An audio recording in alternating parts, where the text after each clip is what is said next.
Welcome back. You're watching us here on Editors Roundtable. We've discussed the market setup, spoken about whether Hrithik will dance or not, and also spoken about midway through the earnings season. We have Anshul with us. Anshul, will Hrithik dance or not? Nimesh did a wonderful analysis of what the triggers for HDFC, Infosys, TCS, Reliance, as well as Kotak Mahindra, along with ICICI Bank would be.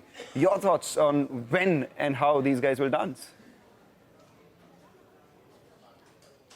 Mangalam, that's an interesting question that we deal with also all the time. I have to tell you that between 2017 to 2020, it was Hrithik all the way. It was dancing every day, and everything else was going to dust. Small and mid caps, as we all know, in that period were really, on the floor, and it was Hrithik that was hitting the floor. Come 2021 and the rally that happened in small and mid caps and in the broader markets in general, what we saw is while earnings kept pace, but because valuations were really ahead of every other segment of the market, Hrithik stocks consolidated. And that consolidation has happened for the last 3 years, which Nimesh very interestingly and very rightly pointed out. And given that this consolidation has happened, I would say that some constituents of Hrithik are looking quite interesting at this time. And definitely, if not all of Hrithik, half of Hrithik will dance at in the next 1 to 2 years. And as we know, he's a break dancer. Half of Hrithik can dance very well as well. So, keep an eye on Hrithik. All right.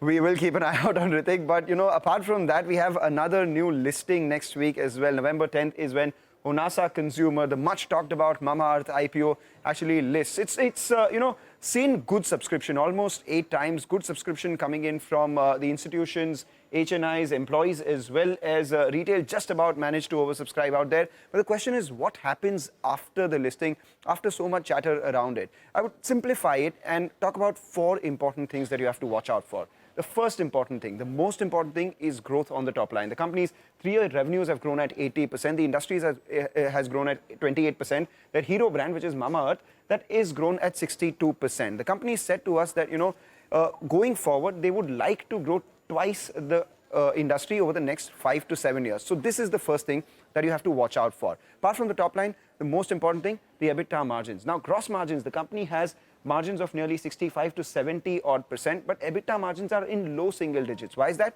Because nearly 40% of their earnings go into, or 40% of their revenue goes into advertising. So at some point, advertising has to scale. As you can see, the correlation between EBITDA margins and ad spends coming down is extremely high. So once the company leverages that, the next few quarters, EBITDA margins is something that we will have to watch out for. The third leg of growth, online has been doing well for them, but they're also expanding their share offline. So from 81% of their revenues, which came in from online a couple of years ago, now that numbers come to 64% as the end of the first quarter.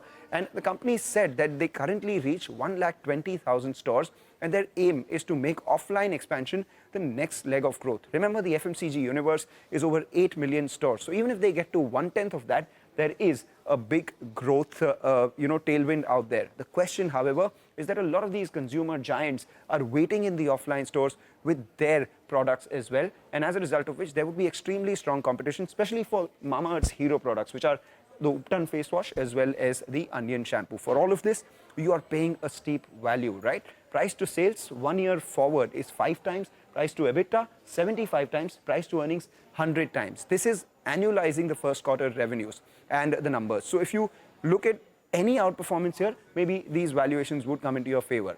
However, the other chatter is about promoters having sold close to around 107 crores worth their stake here. But that's nothing new. We've seen a lot of these new age players actually offload some of their stake in the IPO itself. Deepinder Goyal, when he sold, during Zomato IPO, sold shares worth nearly 271 crores. Vijay Shekhar Sharma sold shares worth nearly 400 crores. And the Nykaa family as well, the Sanjay Nair family's trust, did offload liquidity or get some money worth nearly 540 crores in the Nykaa IPO. So yes, promoters have been selling in the IPO and the new age companies, and in that, Varun and Ghazal Alag close to around 107 odd crores. Okay, all right, Mangalam, thanks a lot for that. Well, we've